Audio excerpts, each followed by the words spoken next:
Welcome to the channel, guys. My name is War Master Moloch, in case you've forgotten it. It's been a while. And this is the start of the new DLC Greenskin Legendary Lord Gorbad Ironclaw's campaign. Now, most of my videos are 15 to 20 turn campaign start guides. This one's going to be shorter because there's a little trick that I want to show you here in lieu of doing a full campaign start. This is the most important thing that you need to see while I'm still working on getting the best full start pattern for you. Because here's the thing, Gorbad Ironclaw, by reputation the most intelligent orc that ever lived, he can prove his status as the most intelligent orc that ever lived in this game very early on by taking Karak 8 Peaks on turn 2. And it's actually pretty simple. Even on legendary difficulty with full buffs for the AI, which is what I'm going to be playing on as per usual, I am going to show you how to get Karak 8 Peaks turn 2 and also get some recruitment set up ready for the rest of your campaign to go on from there. But yeah, by the end of this video, we will have Karak 8 Peaks, Valaya's Sorrow, Black Crag and Karak Drone in just 2 turns. Let's get to it. I'll stop talking now and show you some gameplay. Black Crag, I'm going to go here and I am going to pick the Goblin recruitment building.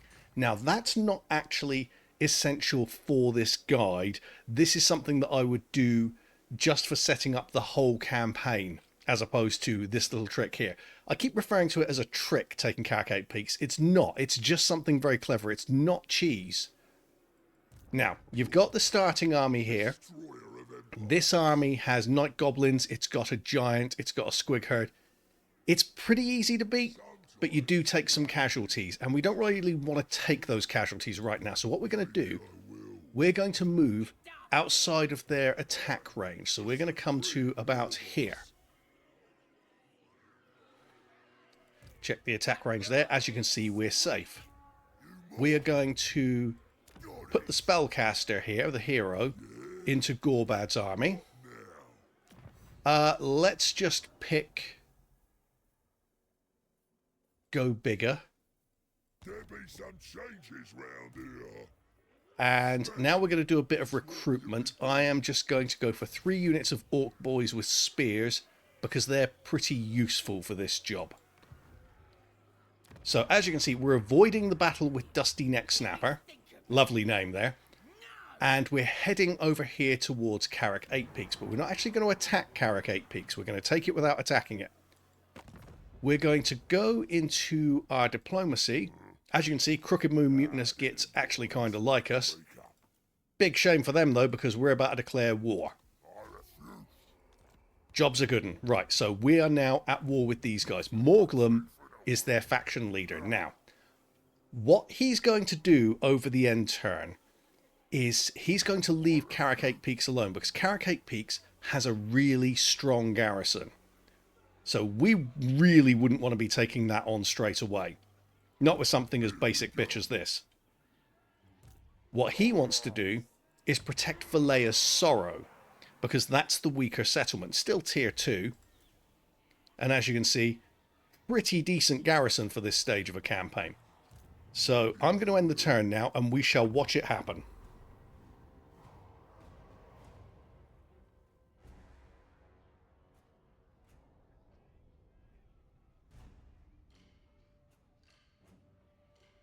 Just working through. Lots of factions at this stage of the game.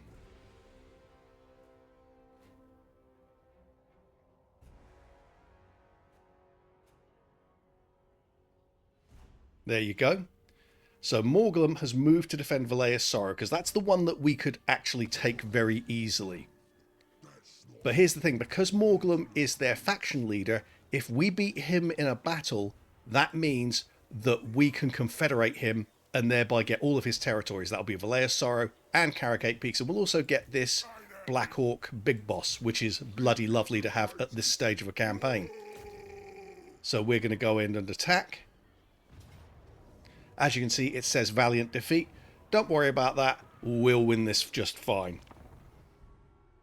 Okay, so this battle, it's not easy, but it's not that hard either. You just need to know how to fight it.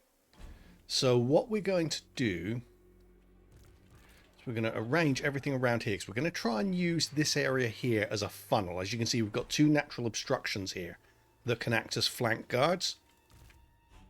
It's a shame we don't have more archers, but we do have artillery, so that's fine.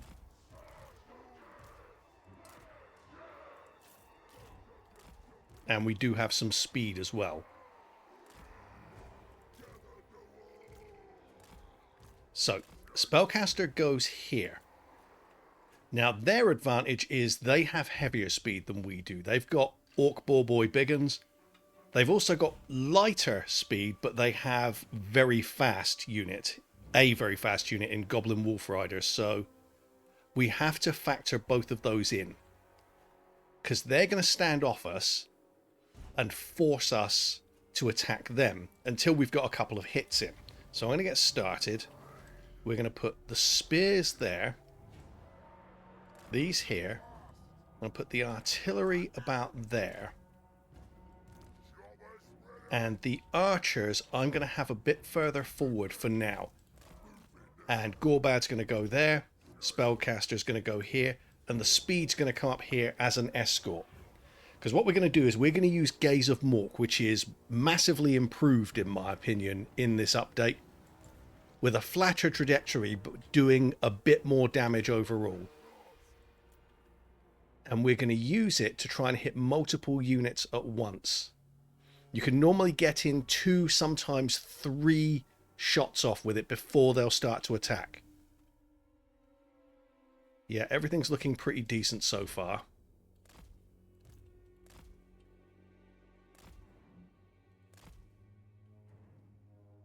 Okay.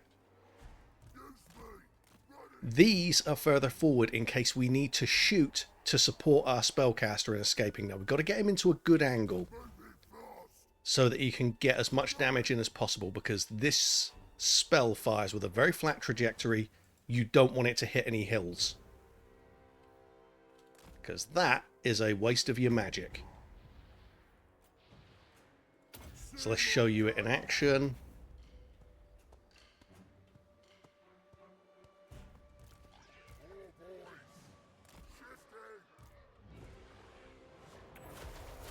See how many kills we get off this. 30 kills from one shot, because we aimed for the rear unit, so it went through both.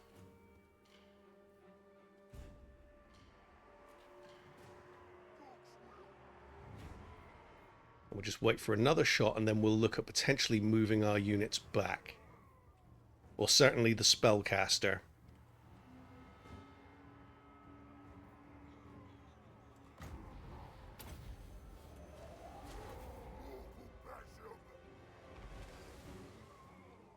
There we go, 53 kills from 2 shots. Let's start moving him back. And we'll see if they come after us. Yep, there we go. It's the Boy Biggins that we really want to be careful of.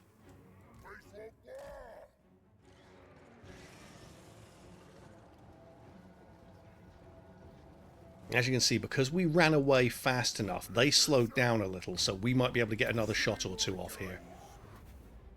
Catch them on the approach.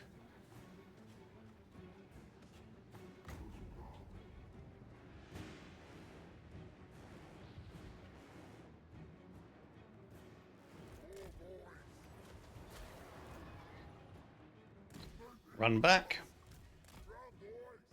These might need to intercept the Boy Biggins.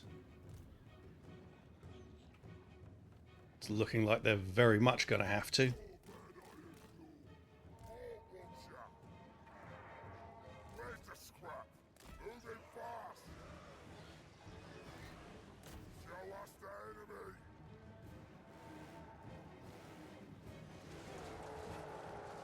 They're stronger than our boys, but we'll just hold them out for the moment. We just need enough time to get the spellcaster within archer range. It's most important that we don't let him get hurt.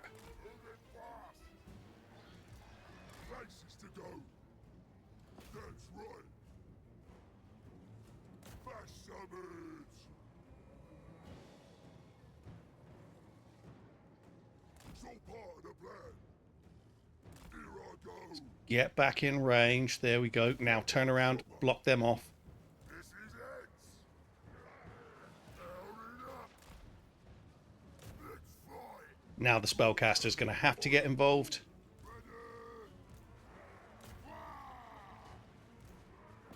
And the artillery's going to be firing as well. Now this can boost the spellcaster.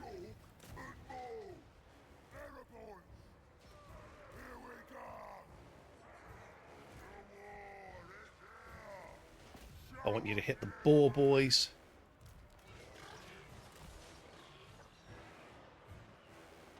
Rather than the wolf riders, because the wolf riders aren't very strong.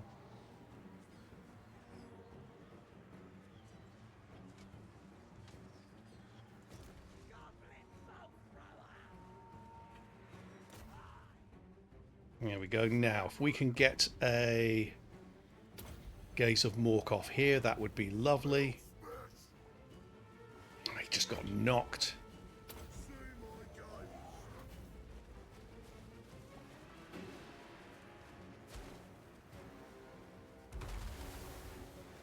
Okay. Now, archers can move back. Spellcaster can too. Bring these back to here.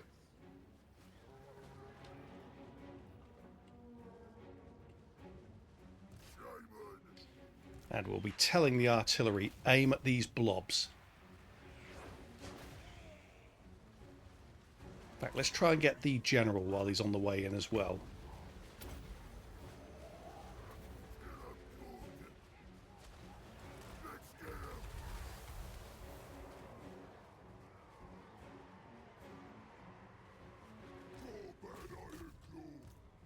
Get the spears in.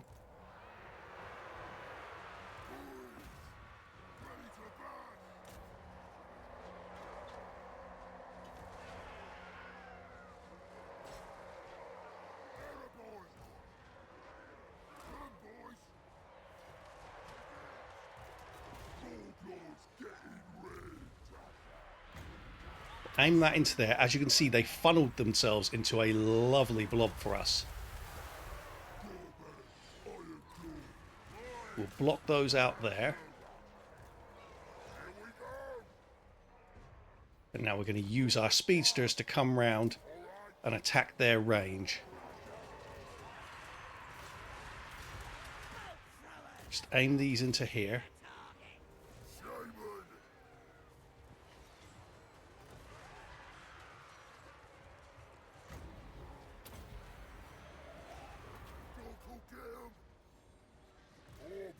Hit those archers. Now we'll send the melee into here.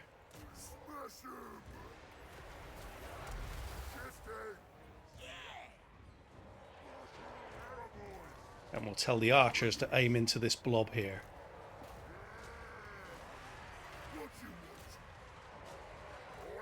They split off the night goblins, so we'll commit 2 units of melee to hit those.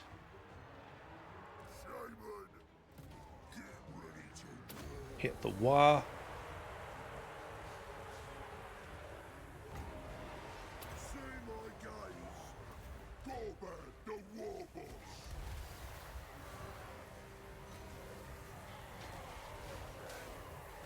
Can't see their general in this mess. Let's get their range.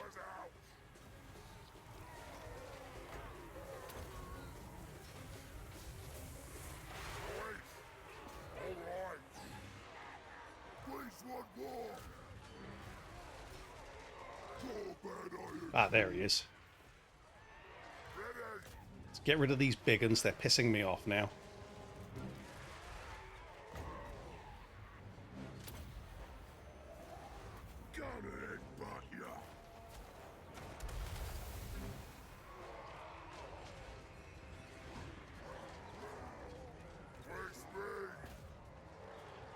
Now they've shattered, so let's go after the range now.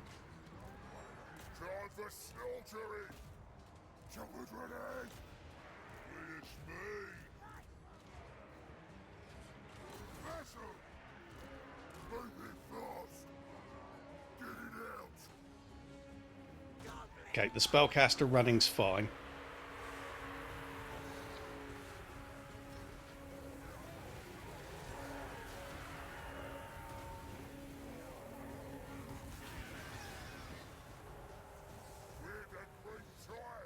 And now what we'll do is we'll use these speedy units to break these goblins so that we can free up that infantry over there.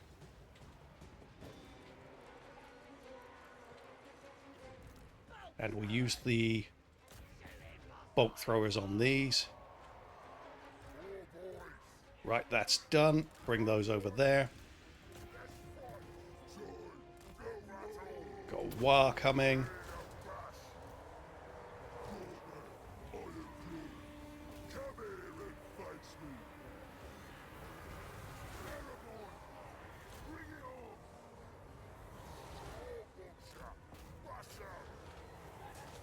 Send the night goblins in there, surround these. Or night goblins, send our range into the night goblins, I mean.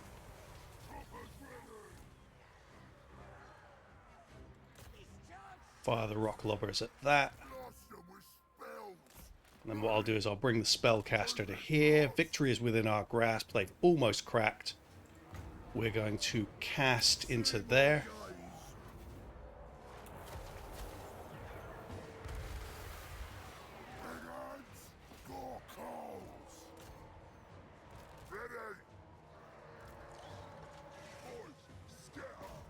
We're going to surround them.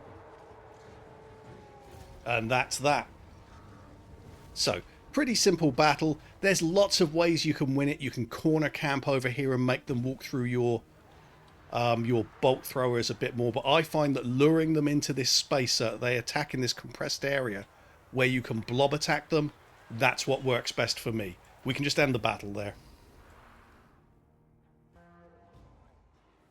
There we go. Now, I have had better results winning that battle, but that was okay. Now, we are going to...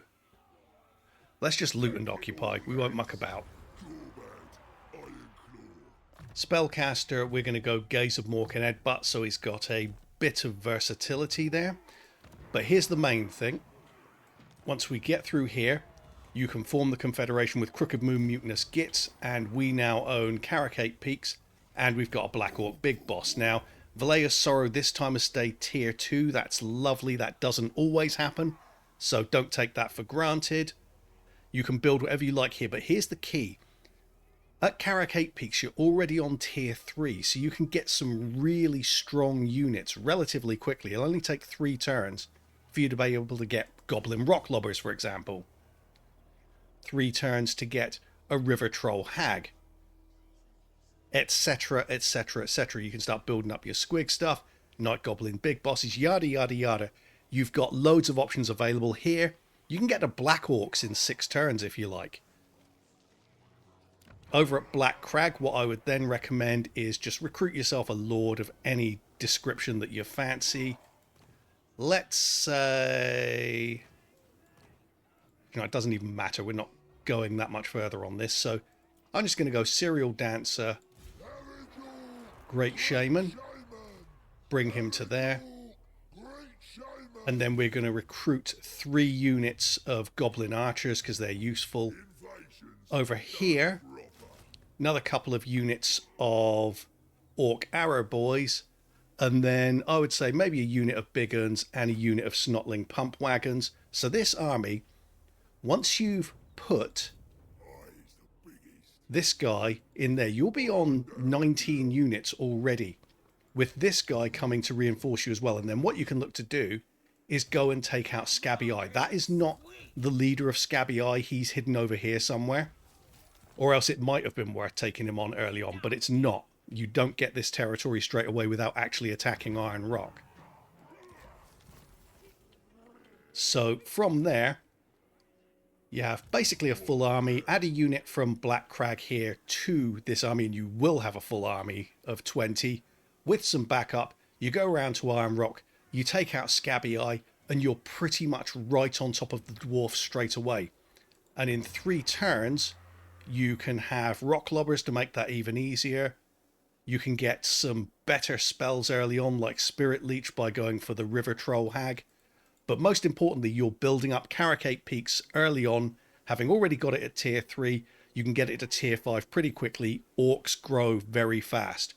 So that's basically it, guys. We're 2 turns in, and we've very quickly got ourselves a tier 2 settlement, a tier 3 settlement, and a couple of tier 1 settlements. We've got a whole province from that, plus an extra hero. And once we've taken Iron Rock, we'll have our second whole province. That's normally done on turn 4.